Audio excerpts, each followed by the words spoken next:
Hola amigos, bienvenidos a mi canal. El día de hoy vamos a continuar con la temática de los plagios, en donde lo hemos dejado. En el anterior video hemos hecho un análisis breve acerca de la simbología solar, de los cultos solares a esos dioses, que todas esas personas de esas culturas de nuestros antepasados, culturas antiguas, rendían culto, y que había de cierta manera y evidentemente también pues pruebas de que pues rendían culto, o su forma de adoración a esos dioses era algo pues similar. Había una relación, ya que pues algo que tienen muy parecido es que tienen esos símbolos solares de esos discos que se pueden ver en todos esos dioses. Vamos a continuar en donde lo hemos dejado. Vamos a ver sobre la representación de algunos discos solares, y aquí podemos ver tres ejemplos. El primero es el Santísimo, que normalmente se puede encontrar en alguna iglesia católica, que normalmente pues veneran o de cierta manera adoran. Es como una representación quizás de pues como de luz para la iglesia católica. Y en la segunda imagen vemos pues la representación igual pues de José y Jesús, y atrás precisamente vemos un disco solar. En la tercera imagen también vemos pues algo similar, y en estas imágenes también vemos representación de discos solares. Detrás de cada uno vemos un disco solar.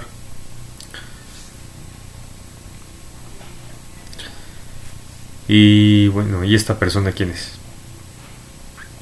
Esta persona fue un ex jesuita, Alberto Rivera. Esta persona, al estar con los jesuitas, logró encontrar ciertas verdades que se ocultaron durante tantos, y que se han ocultado también durante muchos años, y que actualmente pues algunas de esas verdades que ya han salido a la luz y ya las hemos encontrado, los que nos dedicamos a indagar sobre el tema de las teorías conspirativas acerca de todos esos pues secretos que tenían para ocultarnos durante tantos años.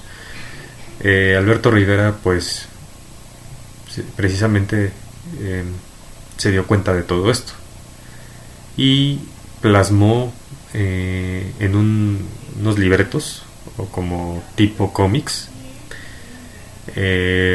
muchas de las verdades, de esas verdades que fueron ocultadas precisamente por los jesuitas, de todas esas adoraciones falsas que nada tienen que ver con la palabra de Dios en general. Por eso es que con el tiempo se empezaron a saber cosas que quizás no gustaron a todos los que profesaron o que han profesado durante tantos años el catolicismo. Alberto Magno Romero Rivera, más conocido como Alberto Rivera, fue un activista religioso anticatólico hispano-estadounidense, divulgador de teorías conspirativas. Aseguró ser un ex sacerdote católico y ex jesuita, aunque dichas afirmaciones han sido refutadas. Afirmaba ser un ex profesor español perteneciente a la Compañía de Jesús, que se destacó en el sacerdocio con un doctorado en teología en la Pontificia Universidad Gregoriana en Roma. No obstante, no existe registro de que haya sido alguna vez sacerdote católico, ni existen registros de sus títulos universitarios en ninguna universidad conocida. Una investigación de la revista Cornerstone reveló que Rivera había sido investigado por fraude por las autoridades de Estados Unidos. Acusó a la Iglesia Católica de haber creado el comunismo, el socialismo, el islam, el fascismo, el nazismo y la masonería. También de amparar un lobby gay en su seno. Además acusaba a la Iglesia Católica y a los jesuitas de conspiración, de ser responsables de las guerras mundiales, las recesiones económicas, las inflaciones, la masacre de Johnstown y los asesinatos de Abraham Lincoln, John F. Kennedy y Martin Luther King. La supuesta historia personal y denuncias de Alberto Rivera fueron dadas a conocer por el dibujante y fundamentalista religioso estadounidense Jack Chick a través de varios cómics. Falleció el 20 de junio de 1997 a causa de una intoxicación alimentaria. Y como vemos aquí, menciona al nazismo y a la masonería. ¿Y qué es lo que está mencionando de los jesuitas? Pues está mencionando que ellos fueron responsables de las guerras mundiales y de todas esas recesiones económicas.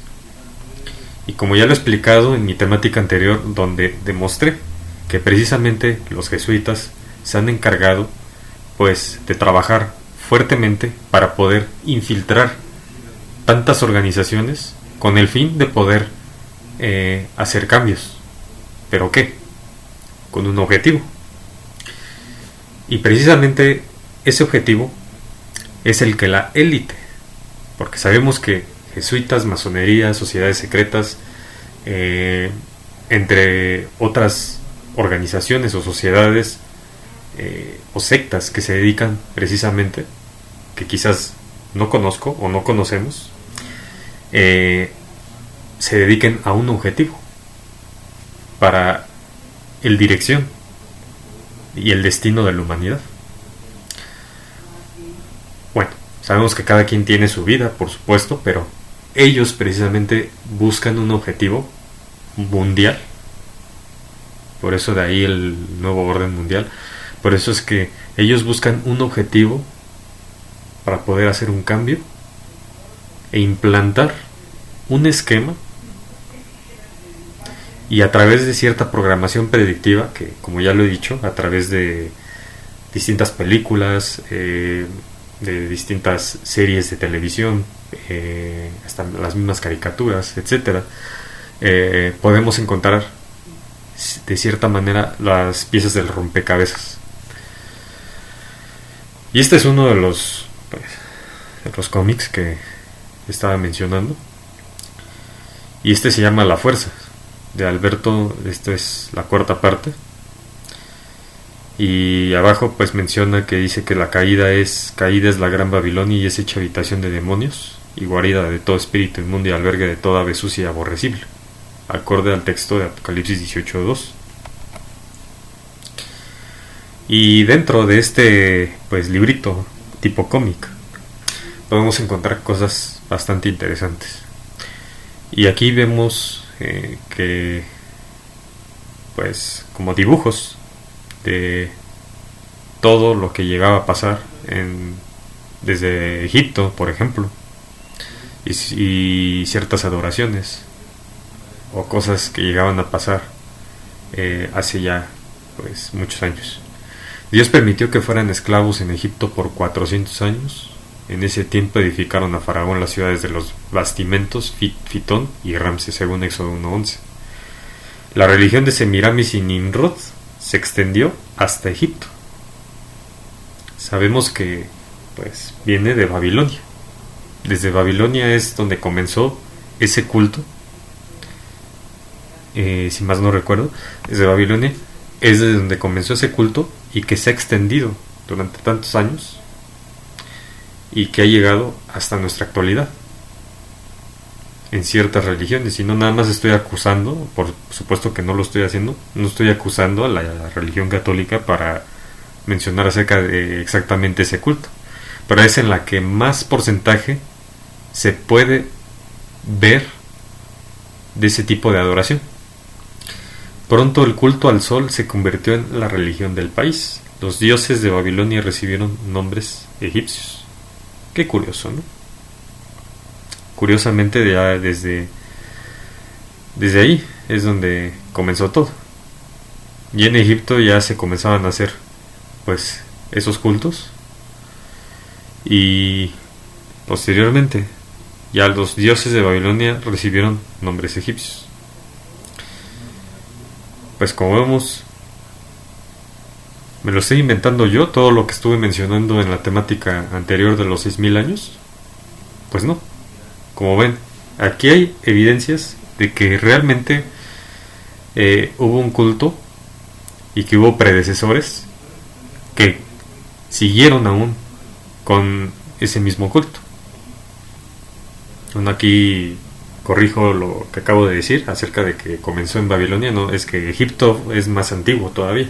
Entonces, pues el culto, la adoración comenzó desde Egipto, y después posteriormente los dioses de Babilonia. Por eso es que recibieron nombres egipcios, porque ese culto ya estaba desde ahí. Y del lado derecho vemos que menciona brevemente que los sacerdotes egipcios practicaban la transubstanciación. Afirmaban tener poderes mágicos que les permitían convertir a su gran dios del sol, Osiris, en una hostia. Ahora, ¿recuerdan lo que había mencionado acerca de ciertos cultos? Por ejemplo, el culto acerca de la hostia. La transubstanciación ya estaba desde Egipto. ¿Y quién ha seguido, o quién ha sido el predecesor, bueno, el sucesor de esos cultos? Pues la Iglesia Católica. Como ven, pues yo no me estoy inventando nada, simplemente estoy mostrando poco a poco las cosas y ciertas evidencias que podemos encontrar de las fuentes de lo que ha pasado durante todos estos años, porque hemos vivido engañados mucho tiempo. Entonces, un rito religioso, los fieles se comían a su Dios para nutrir sus almas. IHS son las siglas de la Trinidad egipcia: Isis, Horus, Set. Y de nuevo, ¿acaso yo me estaba inventando lo del IHS? Pues no, pues aquí lo están demostrando. Ya había mencionado que el IHS mencionaba algo, y que normalmente esas siglas las podemos encontrar en ciertas congregaciones o religiones católicas o iglesias católicas, por supuesto. Si el Vaticano es tan hábil en engañarnos, ¿qué se puede decir de la Navidad? ¿Pudiera ser una forma de magia blanca? ¿Pudiera ser ocultista? Faltan 2 días para la Navidad. Aquí menciona en este cómic: Feliz Navidad. La Biblia dice: vaso de oro fue Babilonia en la mano de Jehová, que embriagaba toda la tierra. De su vino bebieron las gentes, aturdiéndose por tanto las naciones. Jeremías 51:7 y Apocalipsis 17:5. La reina de Babilonia, Semiramis, le ordenó al mundo que celebrara el nacimiento de su hijo Tamuz. El claro era el dios del sol, Baal, representante de Satanás. Semiramis declaró que el 25 de diciembre era el cumpleaños de Baal. Sus astrólogos le dijeron que el sol está en su punto más distante de la tierra durante el solsticio de invierno. Le dijeron a la gente que el 21 de diciembre el sol o Baal muere. Entonces en el 24 de diciembre comienza a resucitar, y el día 25 es su cumpleaños.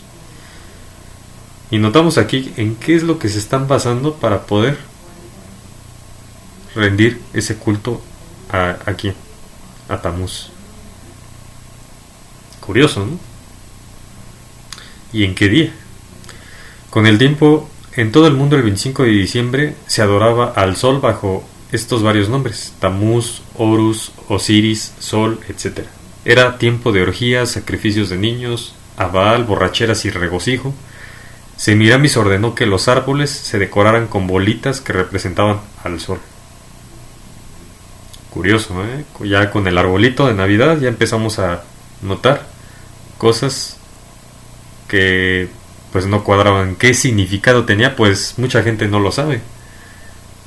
Hay personas que festejan o celebran la Navidad, pero ni siquiera se dan cuenta cuál es el verdadero significado de la Navidad, cuál es el significado de todo el árbol, de todos los presentes y las lucecitas que colocan alrededor de él. Pero ahí estamos celebrándolo, sin conocer, sin tener el conocimiento de qué es a lo que estamos rindiendo culto, y aún así decimos que profesamos una religión, pero pues no sabemos que una y otra cosa no se llevan de la mano. Muy sencillo de saberlo, pero para buscar, pues mucha gente no busca. Dios luchó contra este día festivo maldito, prohibiéndoselo a los judíos decorar árboles como lo hacían los paganos. Jeremías 10 del 1 al 4. Cuando dijeron la misa por primera vez a la medianoche del 24 de diciembre, alrededor del año 394 después de Cristo, era la misa de Cristo. La maquinaria religiosa cambió el cumpleaños de Baal por el cumpleaños de Cristo. A los paganos le encantó, se convirtió en el día más grande del año para la institución católica. Es un tiempo alegre de luces, canciones, árboles de Navidad, regalos, pero también suicidios y angustia para los que no tienen casa ni hogar. Vemos leños de Navidad, fiestas y niños que esperan que Santa Claus o los Reyes Magos les dejen regalos. Vemos a la Virgen María y a un niñito, ambos con el sol detrás de sus cabezas. Y ahí lo están explicando claramente. Creo que más evidencias, pues no, al menos que se tenga que ir a ver arqueológicamente ciertas evidencias, ¿no?, de los cultos, pero pues esta es una evidencia de lo que se puede, pues, demostrar acerca de estos cultos o de a los que les han rendido. ¿Nos manda la Biblia a celebrar la Navidad? No, ni Cristo ni sus discípulos jamás lo enseñaron. No hay registro de que los primeros cristianos celebraran el nacimiento de Cristo. Esta práctica no es bíblica y fue instituida por el Vaticano para ligar a Cristo con la misa. Hoy los protestantes se ven forzados a observar esta festividad católica. Y vamos de nuevo. La apostasía, sea alfa o sea omega, esa apostasía se ha seguido ya hasta en la actualidad, porque lo podemos ver en ciertas congregaciones o cuando platicamos con personas que son protestantes y que ya están totalmente fuera, pero fuera del camino verdadero de lo que Cristo nos enseñó cuando vino por primera vez. Para mantener a los 800 millones de miembros de la ramera del Apocalipsis en esclavitud espiritual, Satanás usa la misa, una imitación de la Santa Cena. La llaman el sacramento de la Santa Eucaristía. Este es el otro Jesús de que nos advierte la Biblia en 2 de Corintios 11:4. Se llama la hostia, fue, por cierto, robado de los egipcios que convertían una galleta en el dios del sol, Osiris. Por eso es que la hostia tiene la forma de sol. Y si notamos, bueno, hay ciertas iglesias católicas que cortan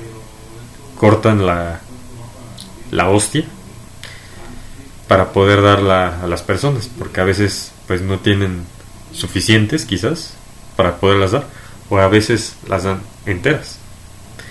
Como sabes, las letras de la hostia católica son las mismas que están en la hostia egipcia, y HS que representaban a la trinidad egipcia Isis, Horus y Seb.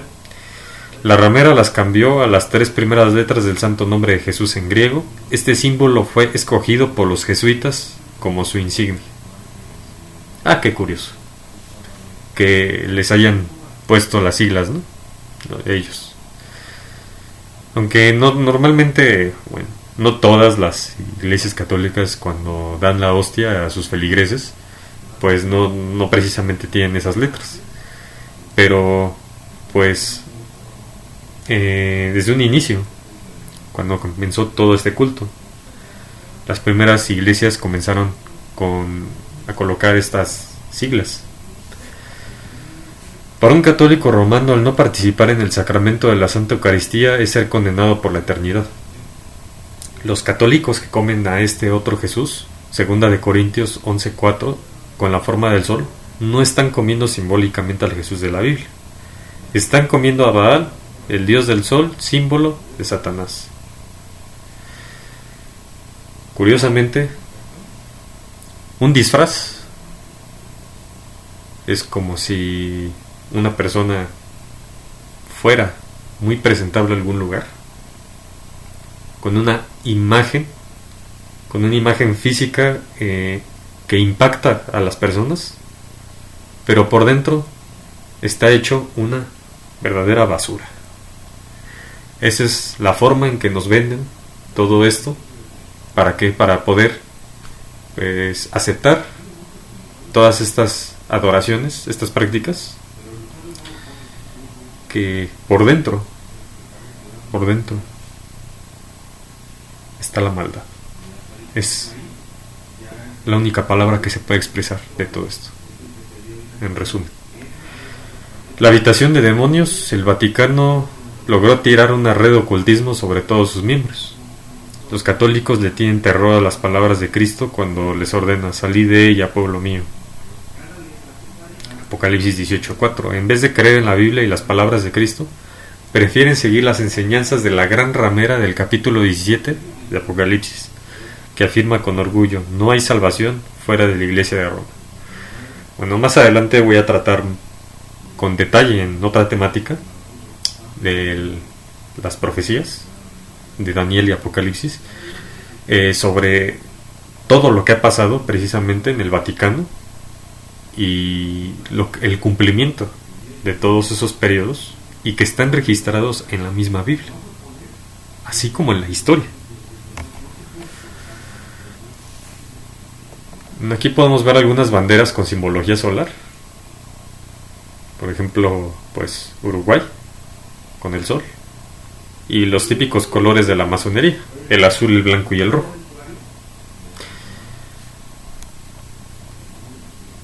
El simbolismo solar. Bueno, de esto ya habíamos hablado un poco. De una consideración filosófica profunda de los poderes y los principios del sol ha venido el concepto de la Trinidad, cuando es entendido en el mundo hoy. El principio de una divinidad de trino no es peculiar a la teología cristiana o mosaica, pero forma una parte visible del dogma de las mayores religiones, tanto de tiempos antiguos como de modernos. El sol, emisor de la luz, en la antigüedad se consideraba como supremo entre los cuerpos celestes visibles a los astrónomos del pasado. Fue adjudicado a los más altos de dioses y se hizo simbólico de las autoridades supremas del Creador, como tras este sol físico, o mejor dicho, por encima de este sol físico hay otro sol invisible. Este sol es el sol iniciático. Un dios solar representa al sol o aspectos de él. Como pueden ver los rayos solares, en la mitología de muchas culturas el sol era un dios. Fue venerado a lo largo de la historia en muchas civilizaciones, como la egipcia, la incaica, la china, la griega, o en religiones como la hinduista. Se considera que el culto al sol pudo ser el origen del enoteísmo y después del monoteísmo. En Egipto, el culto al sol prevaleció durante siglos y se asoció a su poder a muchos dioses como Horus, Ra, Uadiet, Nut, Bast, Bat y Menit. A partir de la quinta dinastía, los dioses locales se funden con Ra para crear divinidades sincréticas: Atum-Ra, Min-Ra o Amon-Ra. En la antigua Grecia se consideraba que era el dios Helios. La cultura inca, asentada en lo que hoy es el Perú, Bolivia, parte de Chile, Argentina y Ecuador, tenía como deidad al dios Sol, llamado Inti. El inca o emperador era considerado hijo de Inti, considerado por las dinastías incaicas como el sumo hacedor. Con la llegada de los españoles y la religión católica en el siglo XVI, los súbditos del imperio inca dejaron de adorarlo. La esposa de Inti, Quilla, era la luna, diosa de la mujer y de los quehaceres femeninos. La cultura azteca, asentada en el actual México, tenía dos dioses soles. Uno era el sol rojo o Tezcatlipoca rojo, y también estaba el sol blanco. En el Perú se los llamaba dios del sol a los jefes de los incas, que según ellos era el sol, y se dice que en la leyenda Manco, Capac y Mama o Ocllo Okyo, que fueron enviados por su padre el sol. En la simbología cristiana se identifica a Cristo con Helios y al círculo con la eternidad. El sol y la luna simbolizan el oro y la plata, rey y reina, alma y cuerpo. El sol y la luna en la crucifixión simbolizan las dos naturalezas de Cristo. El sol es la morada del arcángel Miguel, la luna es la morada del arcángel Gabriel. El sol es el Padre universal, la tierra simboliza la madre naturaleza y la fecundidad. El culto al sol en masonería, los masones, al hacer acopio de los misterios de muchas culturas ancestrales, toman para sí los cultos solares de dichas culturas que vieron en el sol, y en sus ciclos la fuente de vida y los cambios de la naturaleza que hacían posible la agricultura y la subsistencia. Por ello la masonería celebra con gran relevancia los solsticios de invierno y de verano, además de asociarlos a ausencia y presencia de luz espiritual. De hecho, durante la Revolución en Francia fueron abolidas todas las manifestaciones religiosas, reemplazándolas por procesiones de culto solar para celebrar los solsticios. Y yo lo voy a dejar aquí porque toda esta lectura es importante, leerla. Y pues en el siguiente video vamos a culminar ya la parte de esta temática del sol, esta parte del sol, de los plagios. Y pues como vemos, como lo leí en un versículo anterior acerca de Malaquías, referente a Cristo, que Él es la representación del sol de justicia, y cómo es que a partir de ahí también Satanás ha ocupado esa simbología para poderla asociar a otros dioses falsos, para que la gente pudiera adorar y que a través de ahí pudiera haber esa sucesión de culto a través de tantos años hasta en la actualidad. Como un ejemplo lo vemos pues precisamente en la religión católica, que seguimos viendo ese culto solar dentro, y que los feligreses no se dan cuenta de eso, porque ellos profesan, tienen mucha fe, pero no tienen el conocimiento de que realmente esto se está dando dentro de sus congregaciones, de sus iglesias, y que no han denunciado. ¿Por qué? Pues porque simplemente en esas iglesias, en tantas religiones, solamente hablan de paz y amor y dejan de lado el conocimiento, lo dejan fuera de juego, porque a ellos lo que les interesa es la felicidad. A todos nos interesa la felicidad. El que no haya, el que no le interese la felicidad es porque de plano pues no lo sé, no sé qué esté pasando en su vida. Pero en realidad la mayor parte del concepto que manejan todas las iglesias, las religiones, es el amor y la paz, pero dejan de lado el conocimiento y la profecía, que van de la mano para poder llegar a Jesús y no perdernos de ese camino que pues normalmente pues no hacemos caso, omitimos, creyendo que Jesús va a venir algún día, pero pues no sabemos ni en qué parte de la historia de la humanidad nos encontramos, porque ignoramos la profecía e ignoramos el conocimiento para poder tener esas armas que nos pueden ayudar a vencer las artimañas de Satanás, porque las artimañas de Satanás tenemos que conocerlas y ya sabemos, porque yo también ya mencioné un versículo de la Biblia que menciona eso, que debemos de conocer las artimañas de Satanás para poder defendernos de él, para saber de qué manera podemos alejarnos de él, evadir sus ataques. Es como en la guerra, ¿sí? Tenemos que conocer al enemigo para poder defendernos. Y es lo mismo que Dios nos planteó en la Biblia para poder comprender, entender, tener ese conocimiento para poder zafarnos de las artimañas de Satanás. Bueno, pues espero les haya gustado este video y espero también hacerlos cada vez un poco más resumidos. Yo sé que es un poco de información, pero tenemos que comprender todos estos puntos para poder alejarnos y zafarnos de esas artimañas de Satanás. Les mando un abrazo y nos vemos en el siguiente video.